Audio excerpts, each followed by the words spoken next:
Hello, everyone. My name is Lauren Torrey. I am the marketing coordinator for Explore Mariana Tech. Some of you may have joined us for a past webinar, and you may have seen Lolly. Don't worry, she is still with the company. She's our events manager, so I have taken this responsibility off of her plate, and I will be hosting the webinars for Mariana Tech for the foreseeable future. I'm so excited for you guys to be here with us today. We have an amazing presentation with Chris Apia and one of our very own, Emily Montgomery. She's going to be talking to everyone about our professional services at Mariana Tech. If you guys want, you can ask questions in the question panel, and then just letting you know that this webinar is going to be recorded. So at the end of this webinar, you will receive a recording email for this webinar in case you want to go back to it and really hone in these amazing tips and tricks that Chris will be sharing with you all today.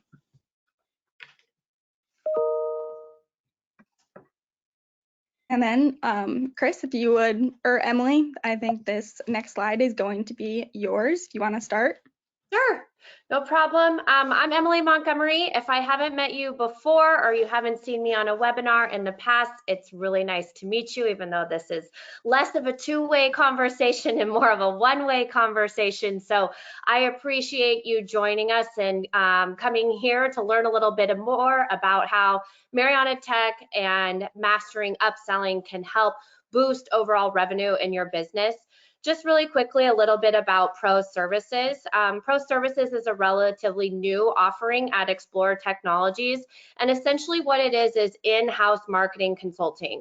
So I use a lot of analogies when I talk, and the best way to articulate what Pro Services is if you think about a membership to a gym, you have access to all the equipment, all the weights, all the machines, but you might not necessarily know how to use them to get the most out of your membership. So what Pro Services is that like personal trainer that can help show you around and really train you, teach you, educate you, and give you the confidence that you can work within the technology and the platforms for your business so that you get the most out of the investments that you've made. What we do is, in order to be that personal trainer, is we deliver services that give that exceptional value and ultimately deliver results utilizing the tools that we have at our disposal underneath the Explore umbrella, particularly within Mariana Tech and our marketing suite.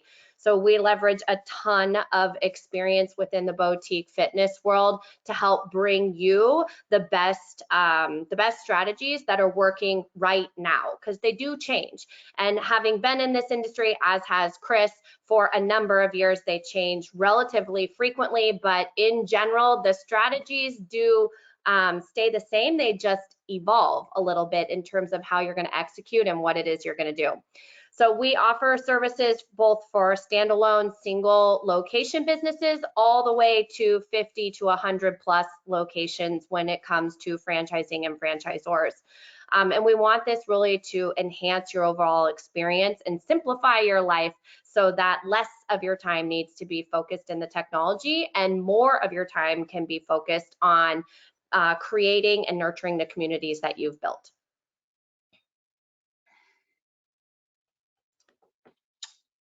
Thank you guys for having me. Hey guys, my name is Chris, and like Emily said, if you haven't seen me on any webinars or podcasts before, it's really great to meet you. I am the CEO and founder of the Sales Arms. The Sales Arms is a boutique consulting firm. We specialize in executing the sales, marketing, and management process virtually for boutique fitness studios and wellness facilities. Our goal when creating the Sales Arm was taking an understanding of how the industry is today and how hard it is to find quality staff members, quality salespeople who are going to be consistent every day in their outreach, their follow-up, pitching your memberships and packages.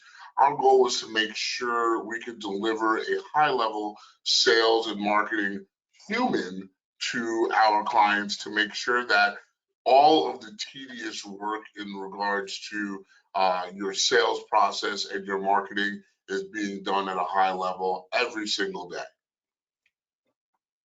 And we actually have a poll going out right now. How do you currently communicate with your clients and prospects?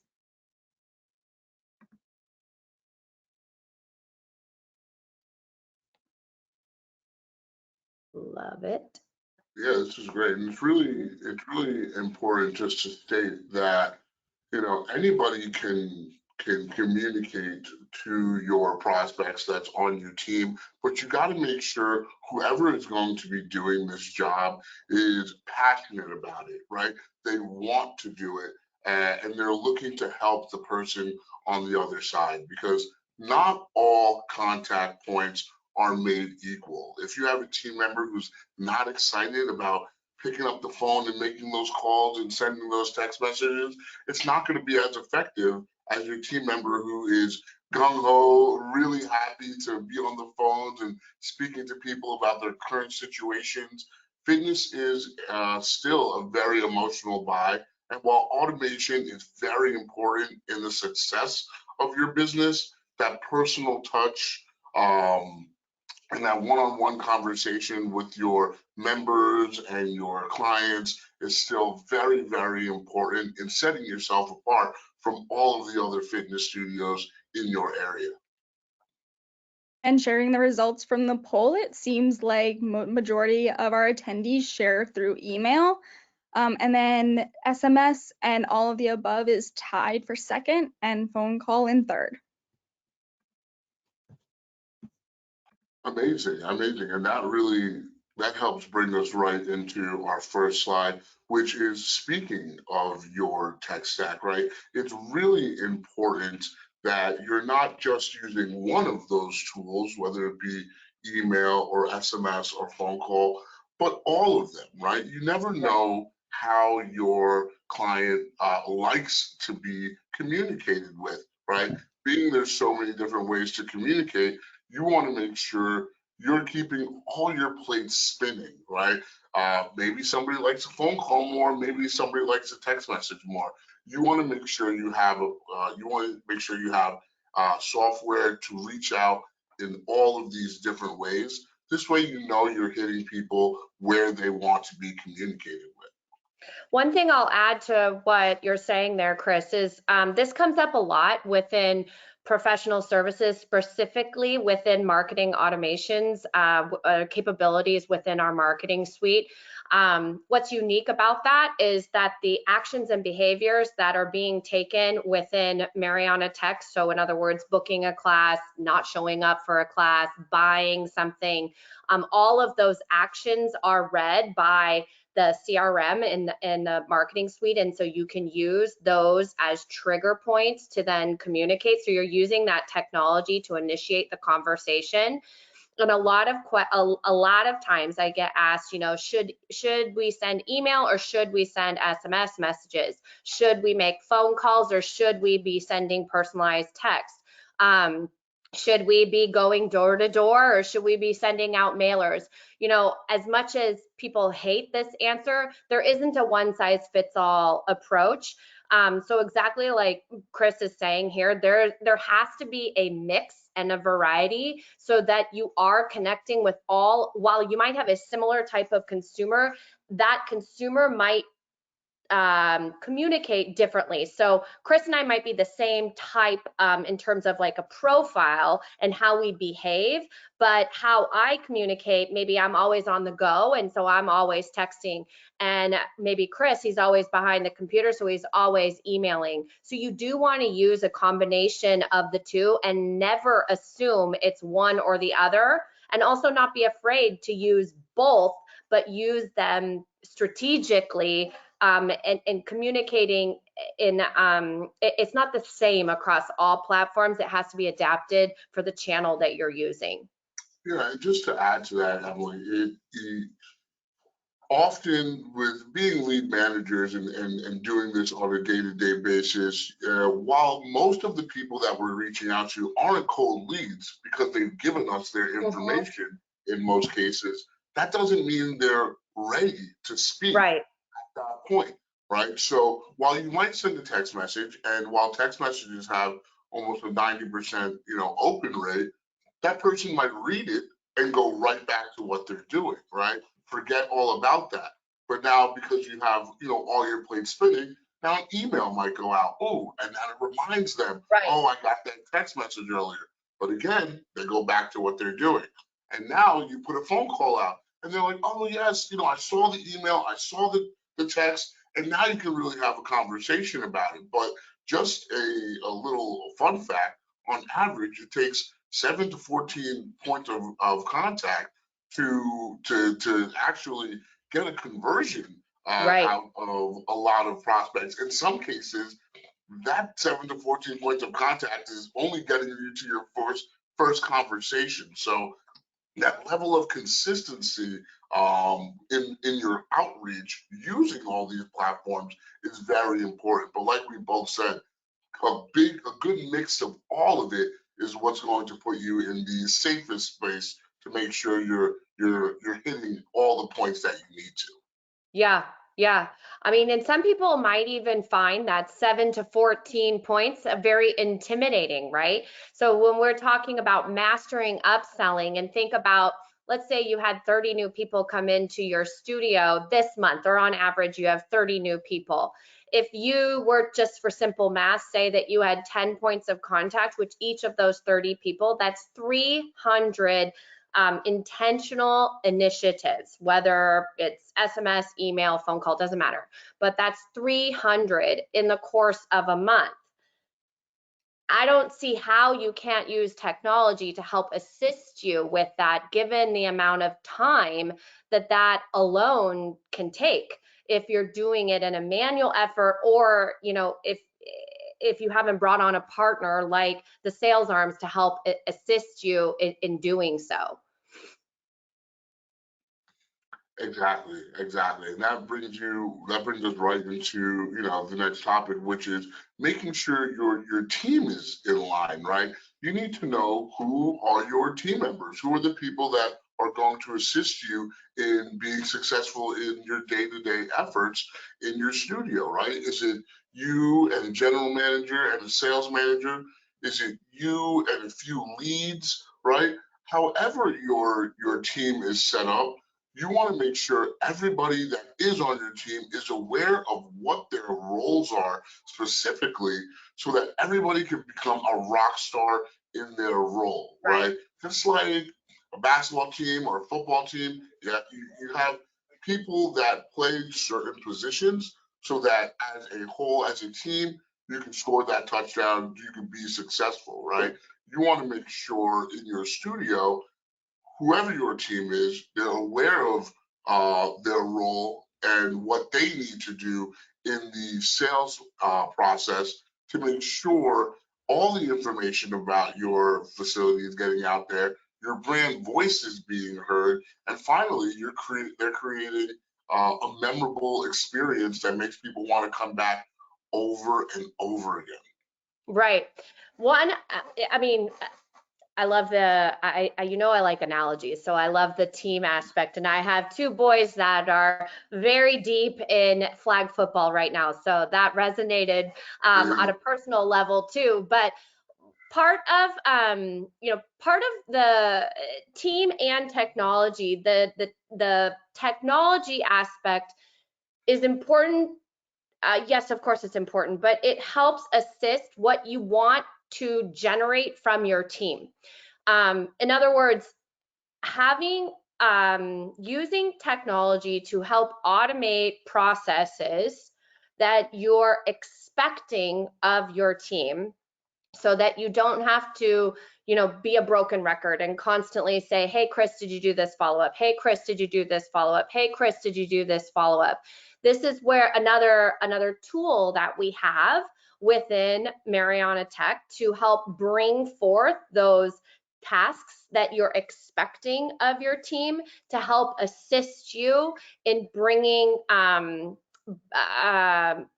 ensuring that each one of those individuals that are coming into your studio are having the exact same exceptional experience and follow through, right? So that upsell starts with that first experience. And if that first experience is subpar, there it's harder, it's not impossible, but it's harder to bring them back in and want to try again if it wasn't so great the first time.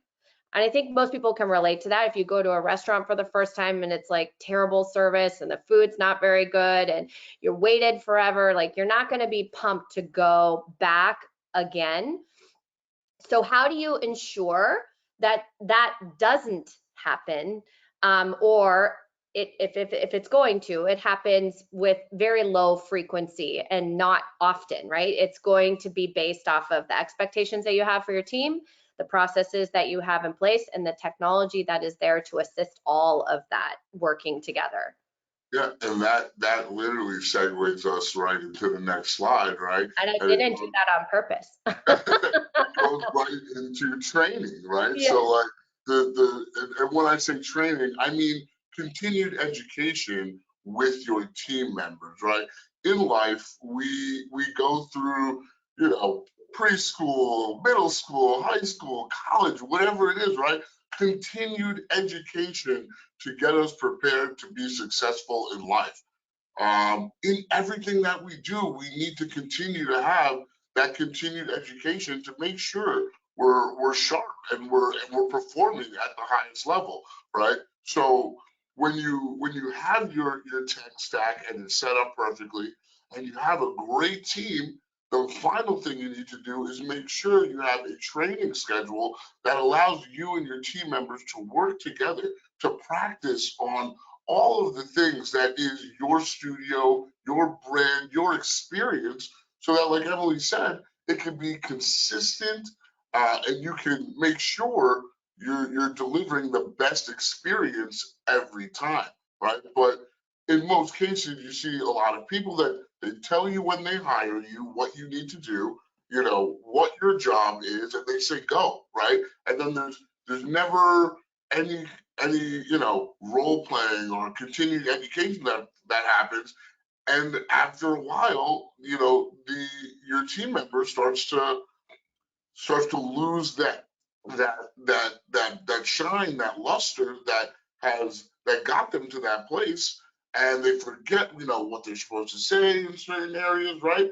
That practice makes permanent, right? If you're going to continue to go over the process over and over again on a week-to-week basis with your team, they're going to be stronger and stronger. If you practice once a year versus the team that practices every week, you can assume that the team that practices every week is going to be way better than the one that practices once a year. So combining your team and your tech and your training is going to give you the best chance of success, right? And it's not all one area, it's a mix of all of it, like we've been saying from the beginning. I have a question for you, Chris. When you are talking to studio owners and operators and the training aspect specifically, you know, I have a point of view on this from what I hear, but for you, what would you say is one of the obstacles for training, or one of the obstacles that owners and operators articulate to you for the training, like the time to train, or they don't know how to train? I think it's been a combination of a few things. One, it's not always their profession, their wheelhouse to Yeah, train on yeah, sales, right? So they don't want to be the one to train and guide them the wrong way, right?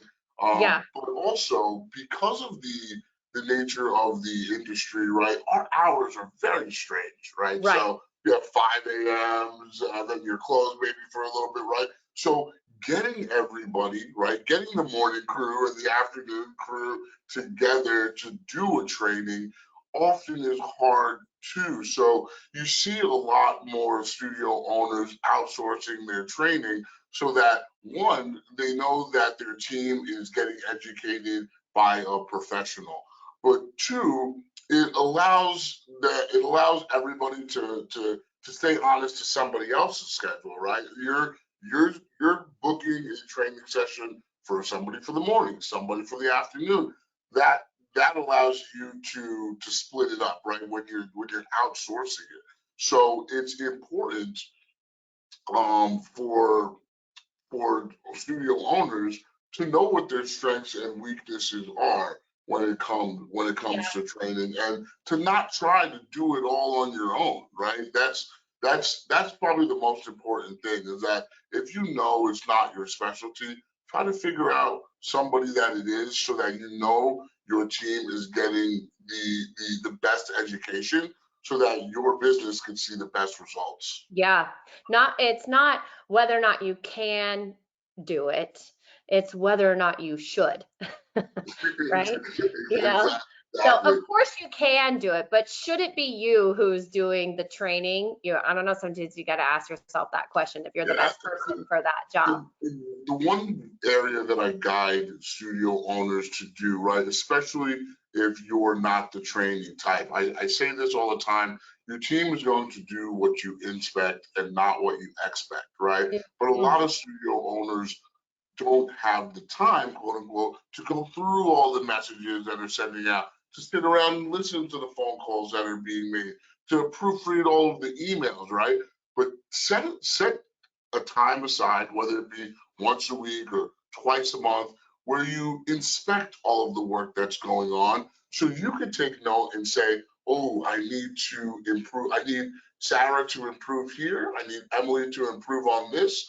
I need me personally to do this and this, and now you can give that to the sales the sales trainer, or whoever's going to be training your staff, to go in specifically on what Yeah, is needed in the business, as opposed to more of a vague like training, right, right. you want your training to be specific to the strengths and weaknesses of your team, and you'll only find that out through inspection of the work that is going on. So just as regular as you want to have training sessions, you want to have scheduled inspections of the work as well. So you have an ear to what's going on and being sent out in the business, and you can have a better focus on tightening up the process. Yeah, yeah, that's such a great point. I love that. And expect, what'd you say? What is it? And Your team will do what you inspect, not what you yeah, expect. that's so good. That's so good.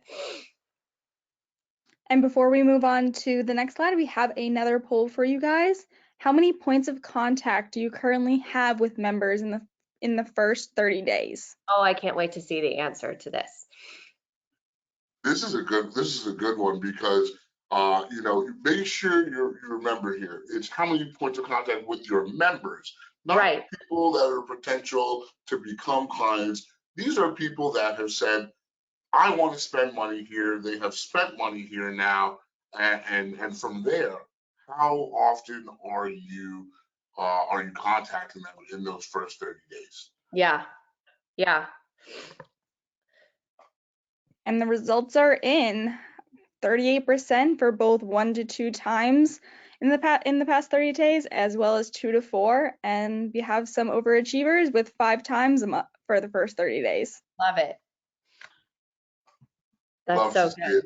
Love to see it. And for those 5+ overachievers, you are the winners, right? That's right. That's It right. is it's so important, and this is one thing that I see often when I start working with studios. And let me preface this by saying it really isn't always our fault, right? Because our teams are only so big, but we tend to be very sales focused, and we want to get the new member in, get those new clients through the door, and hopefully sell them. And that's where our focus lies, right? But often that's the beginning of that individual's fitness journey, right? So they just signed up, you did all of this great job to get them excited, get them into the membership or package that works best for them, and now you're back to trying to sell the next person, And that person's standing there like, well, Right, what do I do now,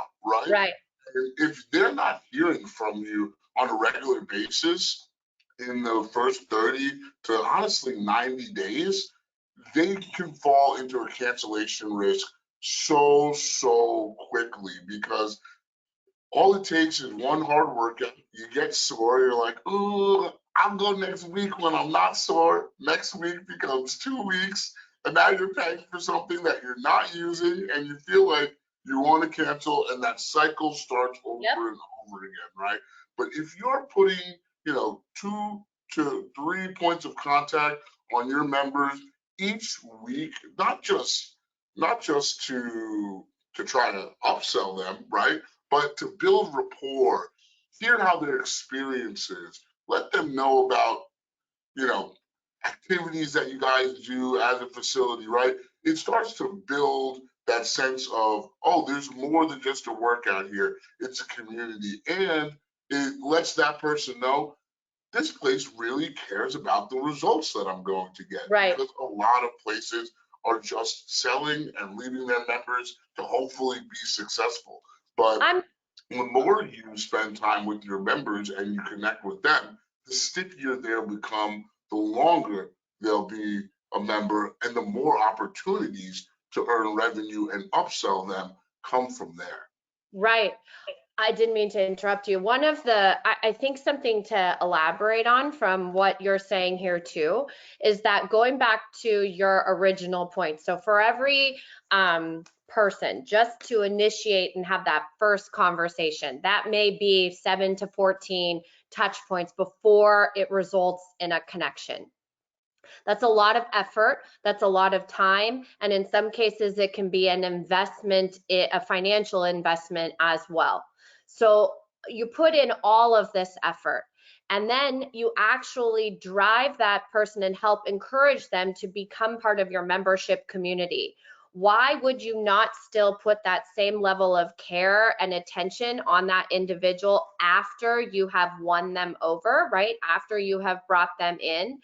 Because to Chris's point, if you don't, yes, this is where you start to see the churn cycle, which impacts your retention, which means you need to always be chasing new leads, which means for every new lead, 3 months later, you're going to need to replace that person versus for every new lead, I know I'm not going to need to replace that person for 18, 24 plus months.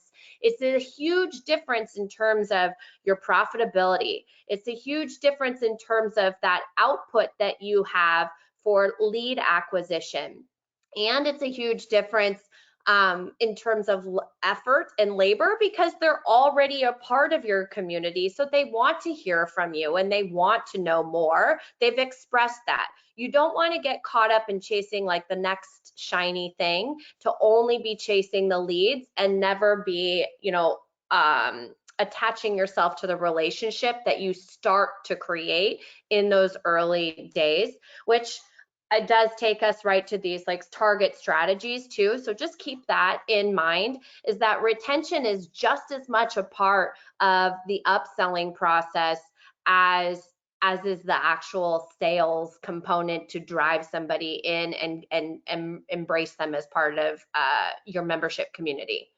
Yeah, and 100%, right? Because that the initial sale is getting somebody to really like it and fall in love, right?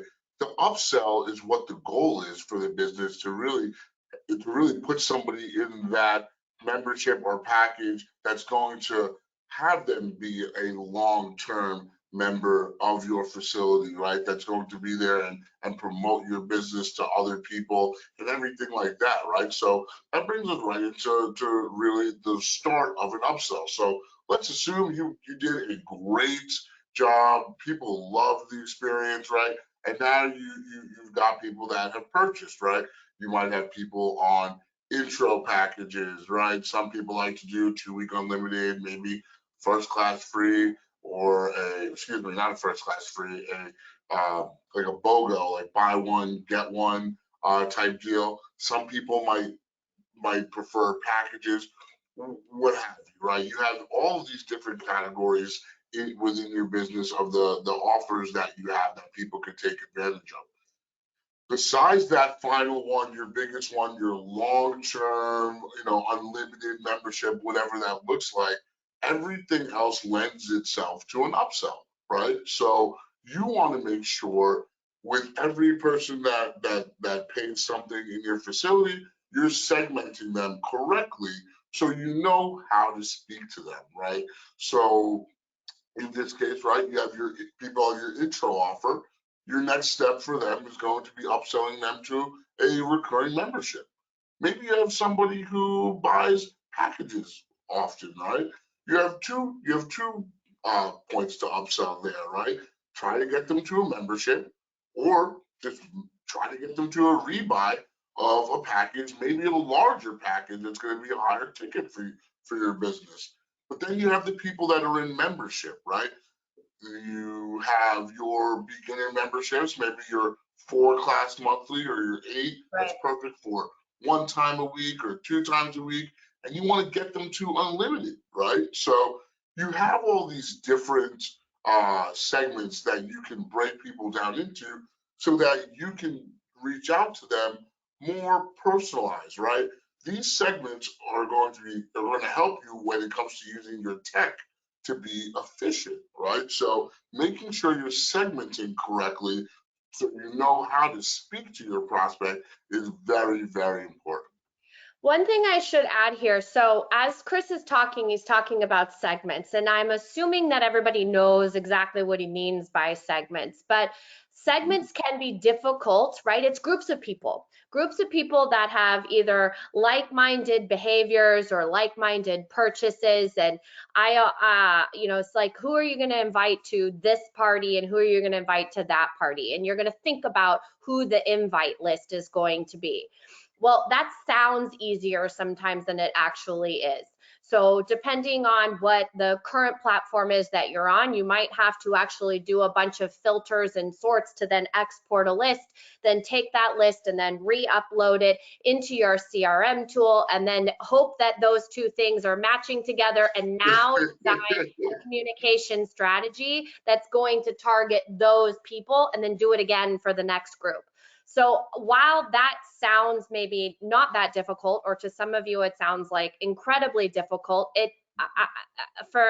we work with about 400 studios per year. That is a huge obstacle to communication, is the time to figure out how to do all of that within multiple platforms, especially if they're not speaking to one another. And in some cases, that might be your tech stack and the way that things are set up. And that doesn't mean it's impossible. It just means you're working within a few different platforms to get them to all do one thing for your business. Whereas within Mariana Tech, you have the ability to create these groups of people by looking at the marketing suite of contacts, and then choosing what type of actions have happened in the past or what type of actions are happening right now. For instance, let's say we're talking about this intro offer. Let's say you have a 2-week intro offer, and you want to look at all of the people in the last 6 months that have purchased a 2-week introductory offer and they didn't buy a membership. It's very easy by just selecting a few drop-down fields to then create a group of people right within the same platform versus an export, review, double check it, triple check it, re-upload it back in, and now determine the communication path. And then to take that one step further, now hopefully nobody's eyes are glazing over because I am talking about tech.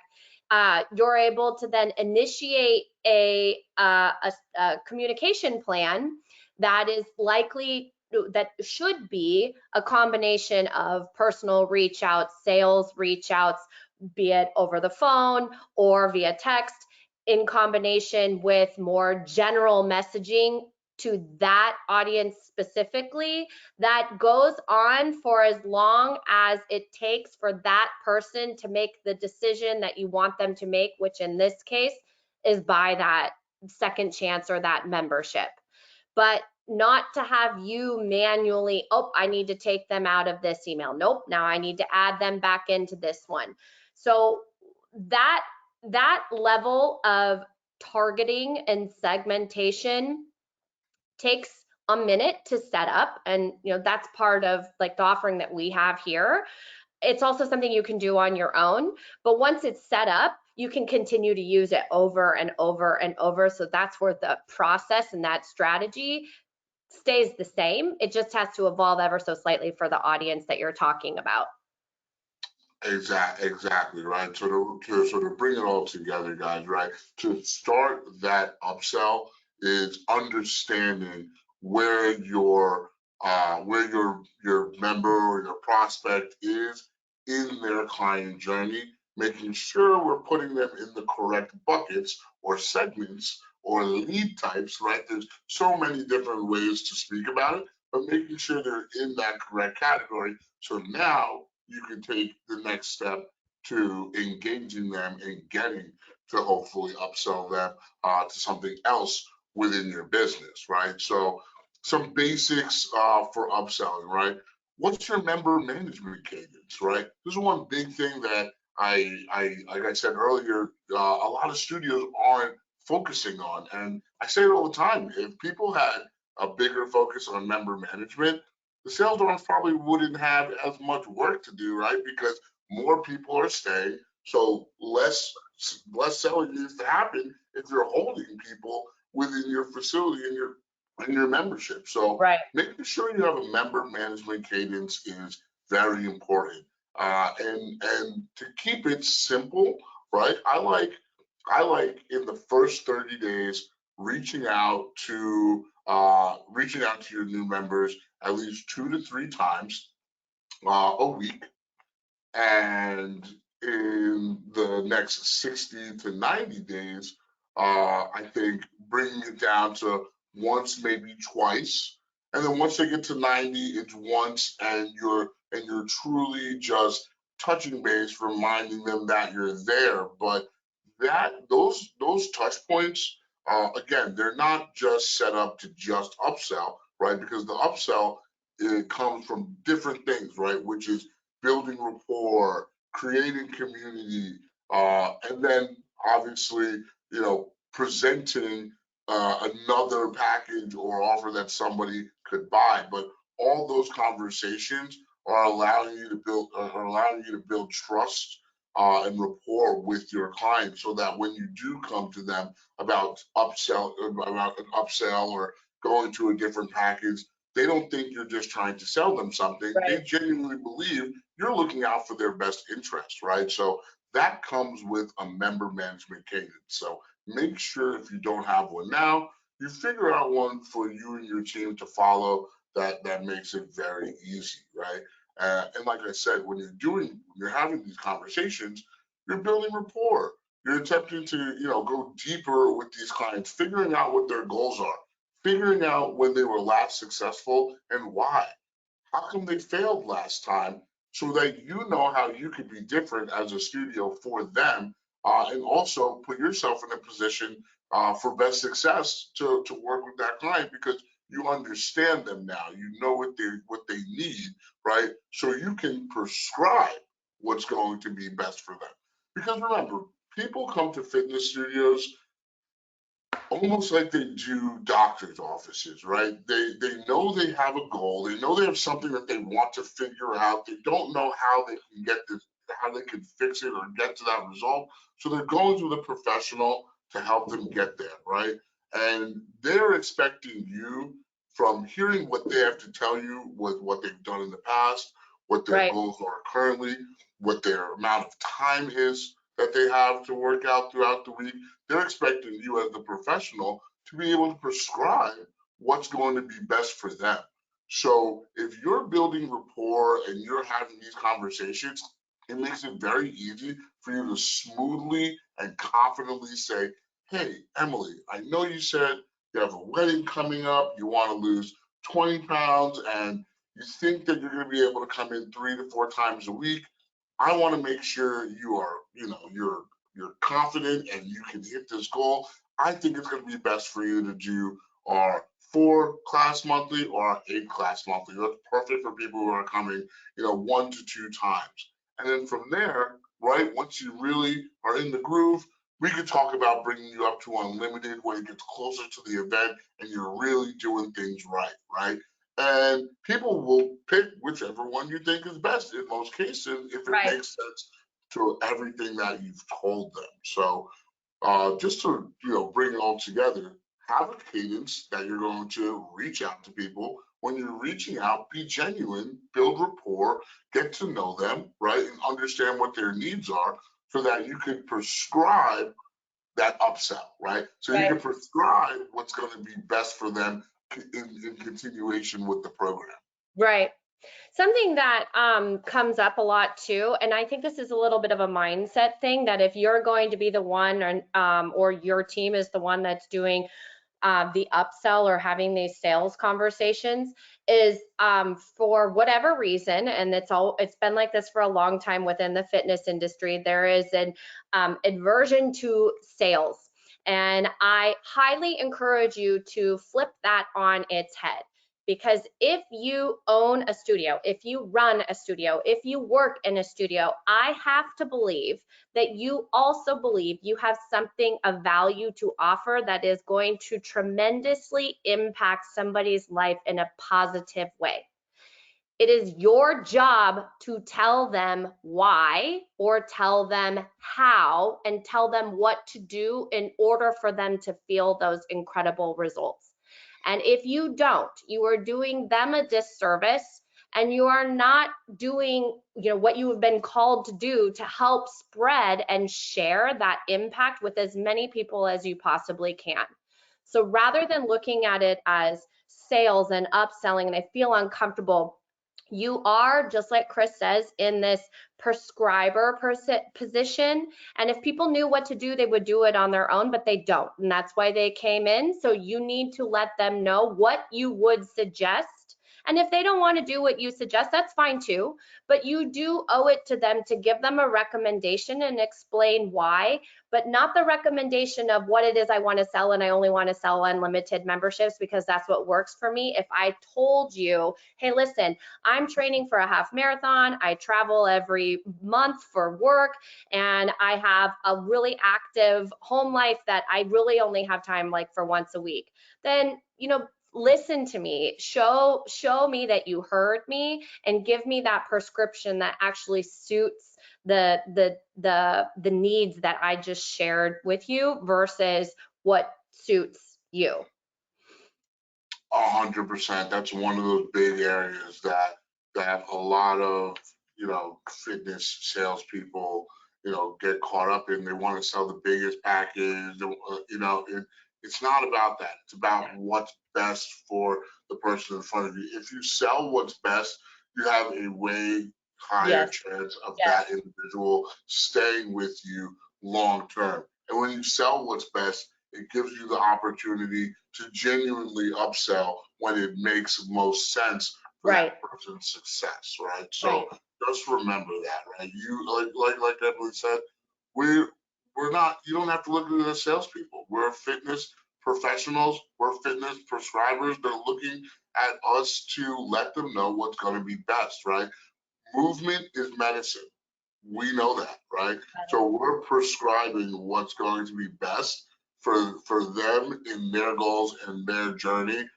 You, you don't need to list every single thing that you have to offer. You also tell them what you believe is best from what you learned, right? So, so you see here, you have an example of what upselling can look like in a text message format, from an intro offer to a membership.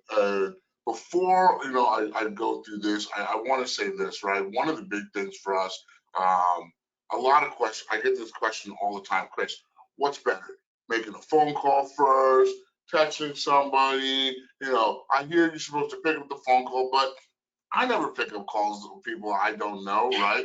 Me I neither. will, I will say this: the phone call is still the most powerful and best way to connect with the person on the other side and close a sale. But because of the abundance of robocalls and all of this stuff that's out there now spamming people's phones, you have a less likely chance of people answering that first phone call, right? So what I say is use text messages to initiate the conversation, right? 90% of texts get read, right? So if you initiate your conversation through a text message, hey, this is Chris. I'm going to be calling from an 845 number in 10 minutes, right? That increases your chance of getting an answer, right? But the reason why you want to be on the phone versus a text message, while text message is very convenient, a phone call, you can deliver your tonality. You can have your conviction on there. You could laugh and deliver your personality and know that the person is going to take the message that you're passing along the way that you want to. When Right. you read a text message, the chance that somebody takes the message you're sending three different ways is very possible because you can type something one way, but without knowing the tone on that, you have no idea exactly what that person means by Right. it. So remember, the phone is not dead, right? It's just using it correctly, right? So set up your phone calls with the text. Try to set a time to call somebody and close them like that because you'll close at the highest percentage like that, right? So looking here at this text message, uh, you see, right, everything ends with a question.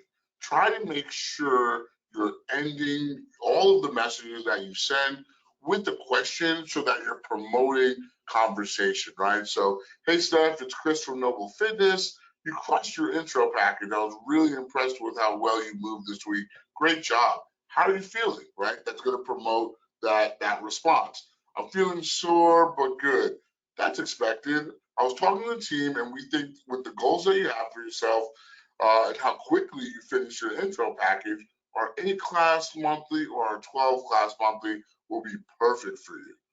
How often do you see yourself training each week? Again, making sure there's a question that continues to force conversation. Ideally, 3 times a week would work for me. Okay, perfect. So which works best for you to get started? Our 8-class monthly or our 12-class monthly? Right? Again, I like to do an alternate choice, right? It makes it easier for the person on the other side to just make a simple decision, right? Don't list a ton of different things. Right. Pick two that you believe will Right. fit that person best and allow them to just make an easy choice, right? So I'd like to start with eight classes to see. Awesome. Can I use the card on file, right? You want to just be assumptive in your language as well, right? To one, come off confident and knowledgeable, but it also just allows that person to know you know what you're doing. You're confident in what you're prescribing to them and what you're giving them. So if you see here, just little things to remember, make sure you're ending all of your messages with a question that's going to continue to foster a conversation. And when you get to the point of trying to close, give an alternate choice so it makes it easier for somebody to make a decision and always ask for the sale. If you're not asking for it, they're not going to just blurt it out and give it to you. So you have to make sure you ask for that sale. Yes, that part is so important and often gets missed where just let me know what you want to do. No, no, no. Yeah, that's great. And then this one's a little bit different, right? This is a great example because, and again, I'll give you a stat that I have seen, and it's that while we all want to sell memberships because that's going to allow us to create a predictable business, not everybody is a membership person, right? So on average, you see anywhere from 80 to 20% recurring revenue to a package. Sometimes it's 70-30. Depends on your demographic, believe it or not, too, because if you're in a college area, college kids are very much afraid of commitments, right? So you might have more packages that sell in that area versus a more suburban area where you're having more Right. adults who are into that, right? So in this example, and I won't go through And the whole that's okay. I'll say that. Like everybody needs to be okay with a different type of purchase. If they're not a member, that doesn't mean they're not valuable to you. So that's okay. Yeah, exactly right. And in this example, you see here that Steph travels a lot for work, so having a recurring Right, membership doesn't always fit well for somebody who travels all the time, right? That's fine, right? So you right. need to make sure you have something else for them. But in this case, we're trying to convince them to do a membership because it will save them money, but again, it might not fit well because of work, lifestyle, whatever it is. And you have to be ready to pivot at that time. So you're giving the person, again, what is best for them and their lifestyle.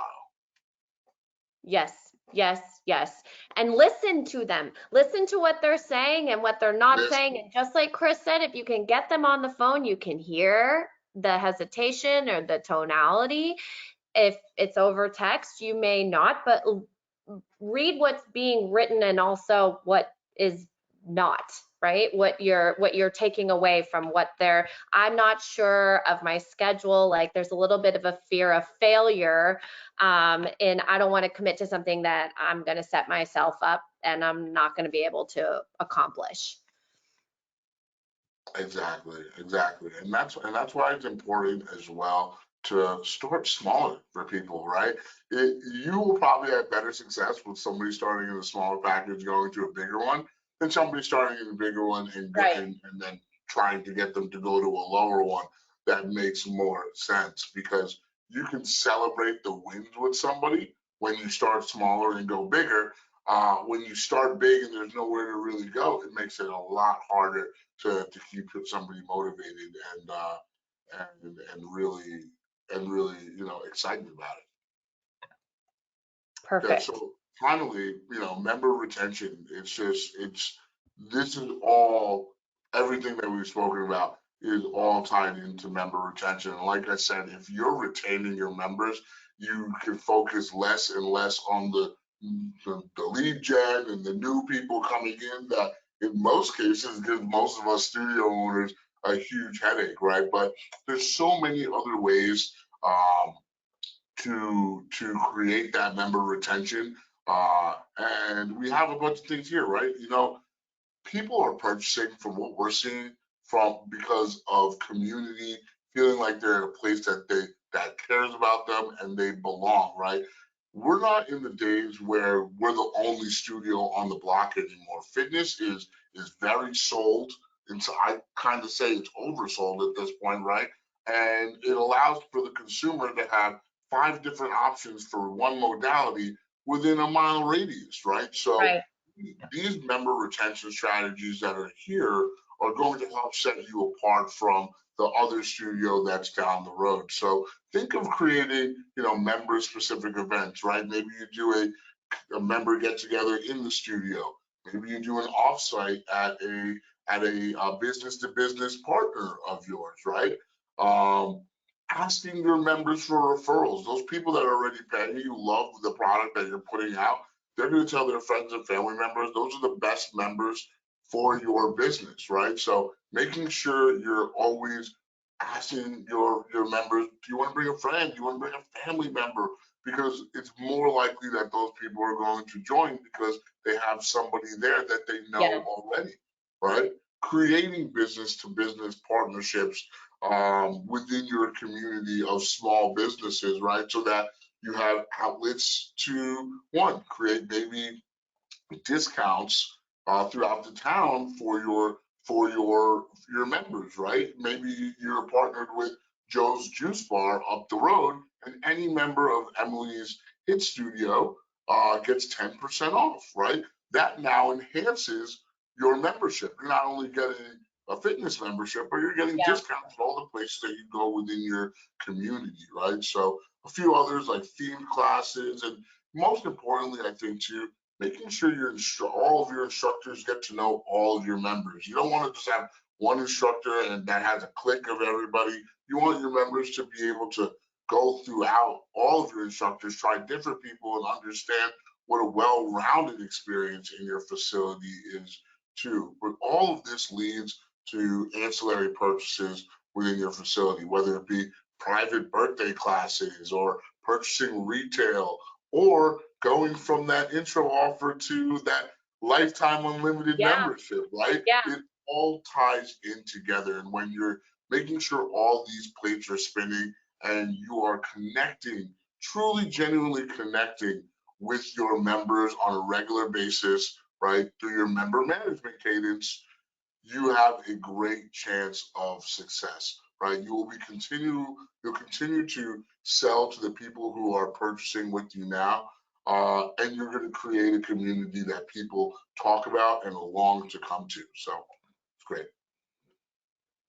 We actually have our last and final poll for the webinar, and the question is, what types of ancillary purchases do you offer at your studio? Right? And this is important, right? Because you want to make sure you're giving yourself the opportunity to yes, earn more money from your members or the people that are visiting your facility, right? It's not always about going to the bar for a birthday, right? It might be nice to have a private class for your birthday, right? Maybe you provide smoothies or supplements, right? That's an additional revenue stream. Maybe you have your brand t-shirts, hoodies, and leggings, right?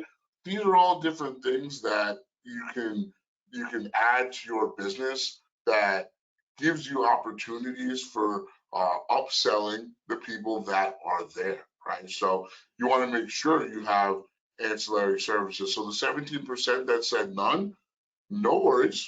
Now you can stop and think, what are some things that we could put in here that people would enjoy that they would pay for, right? Because we want to make it a one-stop shop being in our facility. So think about those things. Maybe you can create a t-shirt with your logo on it, right? And now that's walking advertisement for you within your community. So many different benefits come from ancillary services within the business, not just the additional revenue that comes from it, but again, building community and a memorable place that people want to talk about, bring their friends, and go to on a day-to-day, week-to-week, month-to-month yeah, basis. yeah. It's a lifestyle. Exactly. And that's what we want to help build. Finally, you want to make sure, and I'm going to leave this one to Emily, that you are using your tech to track all of the work that you're doing, right? You can't just assume that you're doing a good job or a bad job. You want to get down to the numbers and see by the numbers where your strengths and weaknesses are, so you know exactly what to hone in on. Yeah, I mean, a lot of people tell me, a lot of owners say, I'm not a numbers person. I don't look at the numbers. I think I'm doing well. I feel like things are going well. Those are feeling statements. Those are not factual statements. So whether or not you like numbers or not, you need to know them. And you can keep it to a minimum, but you do need to know them and determine if you are meeting your own expectations and you are successful in your conversions and your sales. And you should have an idea of the number of people that are creating a profile each month, the number of people that are coming into the studio for the first time each month, the number of those people that come in for the first time, how many of them are converting. And I would say about 75% of the owners that I speak to for the first time don't know where they stand in that first conversation. There are amazing people, companies, agencies, tools out there, exactly like the sales arms being one of them, that can help you take that to the next level. But if you don't know where you are today, it's really difficult to determine where it is that you want to go and have some realistic expectations of how you're going to get there. So think about this the exact same way you would pitch it to somebody who's coming into your studio for the first time. I'm coming in for the first time. I'm super stressed. I can't sleep. I'm a mess emotionally, physically. I haven't been taking care of myself. One class is not going to fix all of that, right? It's going, but I maybe I'm not been doing anything. So I'm going to take one class. Well, you're going to need to outline a path in order for me to start to feel some of those benefits and those results. We do the exact same thing when you're taking a minute to analyze your business and where you're at. And if in your analysis you discover you've got this big pool of people that are coming in and nobody is buying, That is an opportunity. It's not something to, get upset about. It's an opportunity to now determine, all right, what do I need to change? What do I need to do in order to change those numbers, or in order to become, successful? And you're in charge of what that definition is. But real data, a data-driven marketer needs to be the what you're using to inform those decisions versus the feelings on how you think things are going.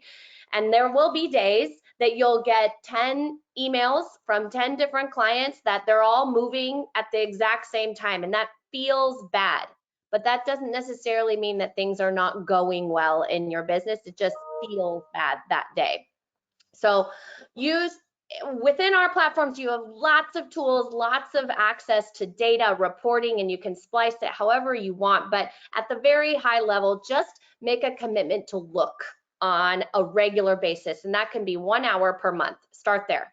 And then if you get excited about it, now maybe you can do 2 hours per month, and then maybe it can become a weekly thing. But just start with 1 hour if you're not doing anything right now. Baby steps. Baby steps. One class, right? Come to the first class, just do 1 hour. And if 1 hour is too much, do half an hour. Just start with one thing. Exactly. I don't know, Lauren, is there one more slide or no? Yes. There is Okay. one more slide. All right. Well, You Emily, want do you want to speak on this No, one, I or was just going to say, I've been in this business. I know Chris has been in this business a long time too. I've been in the boutique fitness industry for 9 years now, and there are very few partners and companies and consultants that we work with or that I personally get connected with that I'm really impressed by. And I say that in that I have really high expectations for you as clients, and I hope you also have the same. There's a lot of information out there that tells you just do this one tiny thing and all of a sudden you're going to make millions of dollars. What the sales arms can do for your business is a change, like life changing, but also a extension of your team and relieving this emotional stress that often is associated with sales and revenue in the overall growth of a business that many boutique studio owners are really not interested in participating in. And I'm so thrilled, Chris, that you were able to take time out to talk to this audience. I hope everybody books a call just to learn more about how you may be able to partner with them. And it's not, this outsourced machine. They're fitness professionals, real human beings that are talking to your people the way that you would want them to, but not having and never having to worry about what's happening. You're getting constant communication. I'll let him talk to you a little bit more about that so that you can understand, what the opportunity would look like or what that partnership would look like, because it truly is a partnership.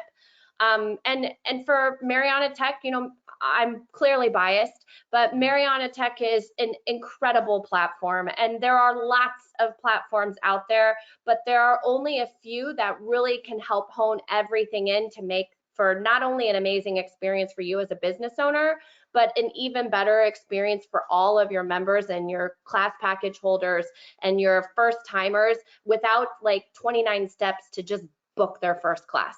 Because that obstacle alone, it creates this huge gap in people checking you out to actually booking. You need to make that as easy and as seamless as possible on both ends, for you and for them. Emily, just thank you so much for saying that, right? It really is important to me to be on the side of the fitness business owner. From being in the industry for almost 15 years, it is a very tedious part of the job, but it's a very necessary part of the job when it comes to reaching out, connecting with all of your clients and members. And like I said, right, all contact points are not made the same. You need to make sure the person that's on the other side of the line wants to do it, wants to connect. The one thing that I tell my team members, because we're humans too, we're doing the tedious job, right? But what I tell everybody is, listen, we don't know who is in support of the person on the other side of that line that's calling in to get more information about said fitness studio. You know, that person might have somebody that says, oh, you're going to sign up for a cycling studio? You're going to pay $200 for a bike that goes nowhere, Right. right? And like, and they're discouraged now to continue to go forward in their fitness journey. It's my team's duty and our honor to be that person on the other side that asks those questions for you, that builds that rapport, that finds out the why for our clients, because somebody has to do it to help set my clients' businesses apart. So our goal is to be that consistent lead manager and member manager for our client. If they don't have somebody that can do it, or they have somebody on their team that's just not that great at that portion of the job, we're going to create that level of consistency that protects you from any turnover in that area of the business. Yes, yes. Thank you so much. Thank you, Chris. I don't know, Lauren, if you have any other closing remarks. There are QR codes right here for booking a call with Chris to learn more, or a demo to see what Mariana Tech would look like for your business, either one. And hopefully you had some key takeaways in this discussion. I know I had a great time talking to you. We went a couple minutes over, and that makes it even more fun. So thank you so much. Thank you, Yes. everybody, for having me. I really appreciate you guys bringing me on, allowing me to share my knowledge with everybody.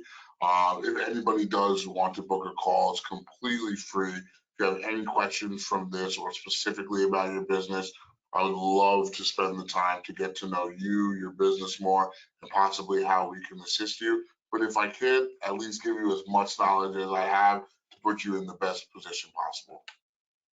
Awesome. And I know we did go over the time a little bit, but we do have two questions. Good, good. And the first one is from Ugana, and she's asking, what's the way of contacting people without annoying them?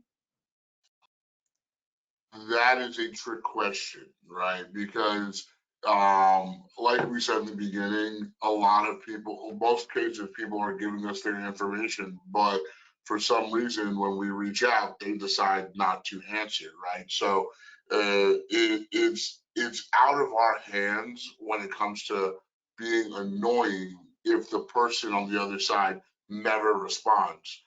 For example, we have had a client, we've had a prospect say to us in the past, hey, I really wanted more information, but you guys really reach out too much. And this was at point of contact number 16 that they originally said that, right? So they were reading everything that was coming in, but never responding for us to give us the opportunity to stop reaching out, right? And I will say this, while it could be annoying or looked at as annoying, it's your job and your duty to get in contact with that individual.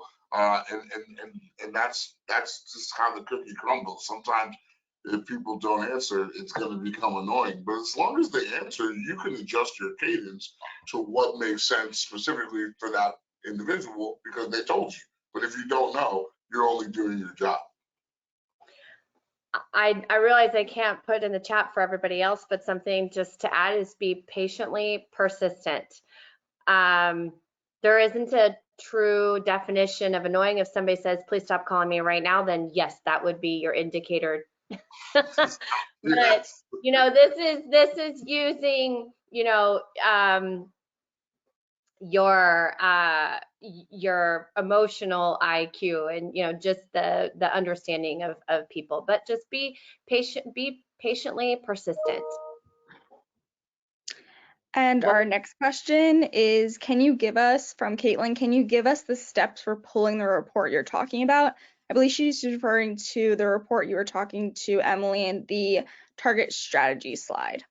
So when you are using Explore technology tools, and let's say you are on Mariana Tech, what it is you're going to look at within our marketing suite, if you have, even if you don't have any marketing automation set up, within the marketing suite, you can create segments of people By doing that, you have to identify conditions, which means made a purchase, and then you can specify what that purchase is, and then specify the dates of those purchase, or you can look at it for all time. And then once you hit save, it will comb through all of your contact data and then create a segment of individuals within the marketing suite for your targeting. So there's no CSV file, there's no upload, download, there's none of that. It's looking at the purchase, the packages or memberships or whatever your products and services are, and then the different conditions. So it's like an if and that, if and or this type of exercise. It's within contacts, segments, and then you create the segment from there. That's a very basic overview. If you don't have access and you're not a subscriber and you're interested in the demo, then we'll be able to show you that, and I would ask that question in the demo too. Awesome. And for everyone who maybe have joined us a little bit later, this recording will be sent to your email, hopefully by Friday. But thank you again so much, Emily and Chris. It was super insightful, and I'm sure these attendees are inspired to master and upgrade their upselling strategies in their studio. Wonderful. Thank you so much. So much for having me. Please, I really thank you guys. All right. See you soon. Thank you.